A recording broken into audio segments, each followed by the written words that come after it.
Evil is evil. Lesser, greater, middling, makes no difference. The degree is arbitrary, the definition's blurred. If I'm to choose between one evil and another, I'd rather not choose at all.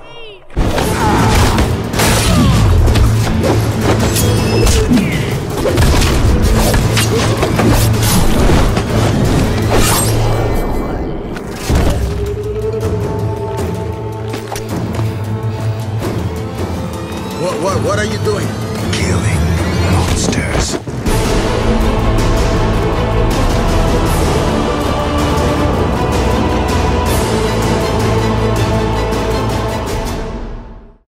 Hello everyone, and welcome to another video by me, The Witcher George. So recently I was rewatching the Witcher 3 cinematic, the Witcher 3 Killing Monsters cinematic trailer. They made a bunch of cinematics, but I was watching this one, and it was made in preparation for The Witcher 3 as kind of promotional material, and something suddenly struck me. And it was that this trailer was an absolutely excellent introduction to the world of The Witcher. And not just an excellent introduction, it was a great homage to previous Witcher fans of the games and the books, and today I just wanted to make a video remembering this trailer and talking about all these things that you guys might not actually be aware of that make this trailer so interesting, past the fact that if you just look at it on a surface level, it's a pretty interesting trailer anyway. So firstly, the trailer introduces the world of The Witcher to a new audience. It shows the setting, which is, in this case, it's this war-torn grey place. There's these two witchers coming in on their horses, and they're just travelling through this horrible environment, and it looks very sort of, I want to say, kind of Eastern European, or just very medieval fantasy dark. It has a great feel to it. They've got hoods up. It's a very, very interesting sort of way to just show, okay, this is what the game is going to be like, this is the world you're going to be playing in. I think it's a great introduction for new people in general, just for that fact alone. Then the trailer shows Nilfgaardian soldiers hanging a woman for, well, false charges of murder, looting, and cannibalism. If you don't know the lore behind it, essentially there was a lot of looting of like dead bodies and stuff like that, and the woman found out, and it was like, right, let's charge her with cannibalism, and she was the one that was doing all of this. She actually didn't do anything wrong, but obviously if you watch this trailer you don't know that, so you can just assume by watching the trailer, I feel, that the soldiers are probably in the wrong here, and it was false charges. I think I gathered that even from not having known that information when I first watched the trailer. And importantly, it also introduces Nilfgaard, which is an incredibly important faction in the Witcher's world, of course. They are the antagonists in the games, I suppose, to a degree. I mean, Eredin, you know. Same in the books. There's a lot of different antagonists, and it's difficult to say who is exactly an antagonist. It's mainly Geralt and Ciri against the world, kind of. I guess that could be the best way to describe it. There's friends along the way. But let's just say it's kind of Nilfgaard as an antagonist in this sense. And importantly, it pays off the end of The Witcher 2, because for Witcher 2 fans, you see that Nilfgaard invaded at the end of The Witcher 2, and it's like, well, what happened? And then you have this trailer, which is the first cinematic, and it shows, right, Nilfgaard have invaded. Here they are. This is what they're doing. So, for people that don't know that, it's interesting. You get an introduction to Nilfgaard, but for people that already know all of this, they're like, oh, there they are. They're there. This actually happened. They're not just forgetting it, which is, I think, is great to see. It's a good thing for new fans and old fans. And in addition to that, and I think this is probably the most important part of the whole trailer in regard to respecting fans, is the trailer is paired with a speech by Geralt, which is taken almost directly from the books, which is Geralt's interpretation of evil, and that despite the fact that witches kill literal monsters, sometimes humans are also monsters. Evil is evil, that is it. There's no choice, no real degree, it's arbitrary to Geralt. He doesn't want to choose between, okay, I'll kill a monster because it's a monster and it eats people, whatever. I mean, yeah, pretty obviously evil, but this person's a human, so it's fine. Doesn't matter if they do horrible things. It's like, no, evil is evil. I'm not going to make that choice. I'm going to kill a monster if I see it. Which is where a lot of the sort of moral quandaries come from when you even play The Witcher 3. So it's a great introduction to show you're going to be given a lot of these decisions in the game as well about you have to decide what's wrong, what's right, and I think it's all we can really do. We can only decide what we think is right, what we think is wrong, and base it as best as we can off what we know, and be open to things as well. But I think it's very important that they showed that in this first trailer, because it shows how important decisions are in The Witcher 3 in general. So it's such a good introduction even up until this point, but then it goes into the dynamic of Geralt and Vesemir, which is great, how nonchalant they are. Geralt decides, okay, I'm gonna have to get these guys, and Vesemir is just like, oh, be quick. he just doesn't seem too worried about it or too bothered about it, at that point at least. He just accepts it. And then it goes into one of the most impressive scenes in any cinematic trailer for The Witcher, and it just shows how powerful and terrifying a Witcher can be. Geralt kills 2 men without batting an eye, with absolute precision. He doesn't say anything to the woman, just helps set up the Nilfgaardian, well, the Nilfgaardian's kind of commander or the leader of that troop, to suffer the same fate the Nilfgaardians were trying to give to her, so he's going to be hanged by her, or she gets to decide what's right or wrong in that case. And it's great. It just shows a lot of these different decisions and how decisions are important and how there's kind of like a moral compass, and Geralt can decide certain things that he thinks is correct or not correct, and you can disagree with him being the arbiter of all of this, but it's so important for The Witcher 3 because we have so many of these decisions that completely change the end of the game.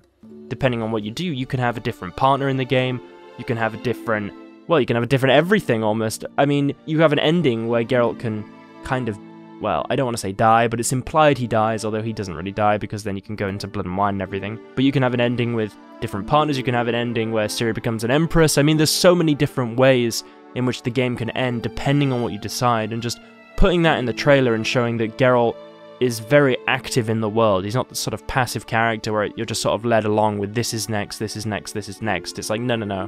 What do you want to happen? How can it happen? And as much as I know games have changed since then, and maybe it's got more and more and more advanced with it all, for 2015, this was something that I didn't see a lot, especially in a AAA game of the kind of open world magnitude that The Witcher 3 had when it came out, and still has, to be honest. I think compared to most games now, The Witcher 3's decisions and the endings that are available are far beyond most games. That's just my opinion though, but that's how I feel. I mean, I think it's great. I think it's so in line with the books, this idea of having your own sort of moral compass, and you decide this and this and this depending on how you interpret things in the game, and sometimes you can actually make the wrong decision, which I think is such a good part as well. Like, I mean, one of the famous scenes in The Witcher 3 for me is where you can shove Dijkstra forcefully, and then it just completely locks off this great ending you can have for the game. Or if you decide you want to be with too many of the different women, sort of play with their emotions, I suppose, you end up with nothing. And I think that's such a great way to show that your actions have consequences. You should play the game in a good way if you want a good ending, or you can play it in a bad way if you want a bad ending, or a kind of middling ending. And there's even stuff later on with Syanna and Dettlaff, and I don't think there is a good ending really in any of those instances, because some Geralt suffers, some he doesn't, but then Dettlaff is gone and all that. And I think just having this introduction where it shows all of this in like a very small way, I don't want to call it a microcosm because it's not quite that, there's still so much more to The Witcher, but it's a very short way of showing, here are some witches, here are some Nilfgaardians, here's someone being mistreated, here's a speech about how Geralt interprets these things, here's the ferocity of a witcher, here's how powerful they can be, and here's the fact that they just ride off at the end. And it ends, and you just have to think, wow, well, that's a pretty interesting way to see the moral sort of greyness that is The Witcher. And it pairs with the greyness that's just in the trailer in general. It's so grey and dim, and I love that scene where he's wearing his hood, and you don't see their faces the entire time. You don't see what they look like, and then he takes it off and you see that he has these glowing yellow eyes. And I think for fans that don't know what The Witcher is, it's like, oh, what the hell are these guys? Are they people? What are they? I remember when I was first getting into The Witcher a long time ago, I was sort of confused about what a Witcher was. Is a Witcher a human? Where did they come from? Are they magical people? I don't understand. And then you learn about their backstory more, and it's like, wow, this creature kind of, I mean, it is a human kind of, but not really. It's very mutated, and it's such an interesting thing, because when you look at something like Tolkien or The Lord of the Rings, it's very mythological and like legends and all of that stuff, and it's still great, and it's a great sort of story, and it has a lot of themes in it. But then you go to The Witcher, and it's like, okay, what if that was more real? And what if there was actual people doing horrible things to other people, and it's not just men versus... There is bad men in The Lord of the Rings, but it's not just men versus orcs or something, and elves or whatever. It's actually, we're all together, and even within the different groups there is a lot of conflict and a lot of horrible, horrible things. And this trailer just, I think it shows it in a very interesting way, and it shows that witches are not just these monster hunters, they have a kind of moral compass as well. So to get to the end of the trailer, the music swells and introduces the Witcher 3 title sequence, and yeah, it's a perfect little introduction. And I think it's just very clever because it shows that witches kill monsters, and it shows the literal killing of the fiend, then it shows accepting the payment, so it shows kind of what a witch's job is, but then it also shows that they can go outside of that job and do moral things depending on what they decide as well, so in this sense, killing the Nilfgaardians. which is something that many witchers do and don't do depending on which school they're from or what kind of witcher they are. And yeah, it just shows their speed, combat skill, moral values, that kind of thing. And yeah, as I said, it's a great reference for book readers. It's great for fans from the previous games, and it's great for anyone that just wants to, you know, get into a fantasy world and sees this trailer. It's incredibly interesting. I mean, I've talked about my kind of background with The Witcher. I've been making videos for 6 years or so now, but I played The Witcher 2 a long time ago. I wasn't massively into The Witcher, but I really did enjoy that game, and then I saw all these cinematics coming out, and I saw all the material coming out for The Witcher 3, and I was like, wow, this game looks amazing, this looks so interesting, and then you play the game, and it's obviously, as you guys know, one of the best games ever made, and if not the best game in my opinion, and I think it's just so nice to look back on these trailers with everything that's come out since and think, wow, they were really going for something here, and you can see it just in this first trailer. They were not just thinking, okay, let's put something together where it's just cool. It's like, they're like, no, we gotta have the philosophical theme in this, we gotta have the Witchers doing the Witcher thing, we gotta have the monsters, we gotta have the Nilfgaardians, and we gotta make it like 3 minutes long.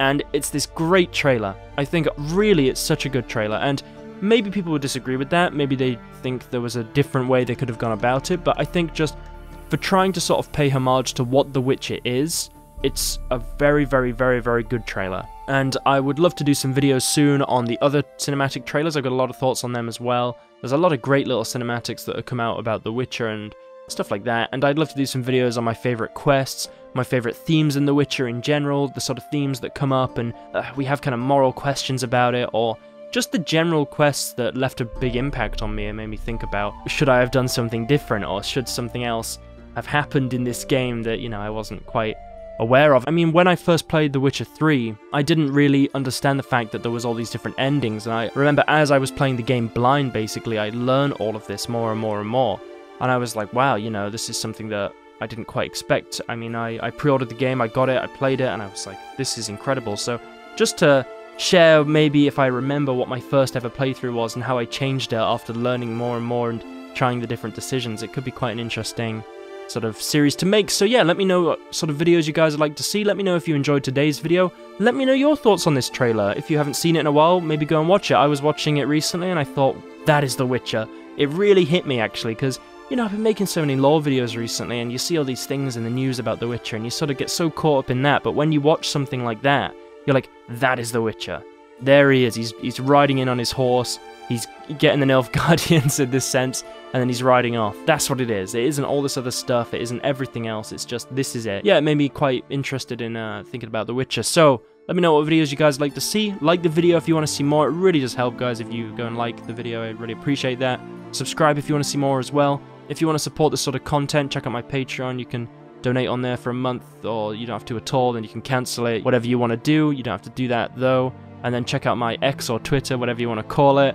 And yeah, there's a lot of updates on there. There's also a Discord if you guys want to join there, talk to some more Witcher fans, post whatever you want. I've got a Reddit, you can post stuff on there, ask questions about The Witcher. I check it every so often, I can try and answer it. And there's other people on there to answer it as well, so it could be quite interesting. And yeah, I hope you guys are all happy with the Witcher George community and enjoying this sort of stuff I'm doing. And check out my second channel, Range George. There'll be new videos soon. Thank you for watching, guys. I really hope you've enjoyed today's video. Have an awesome rest of the week.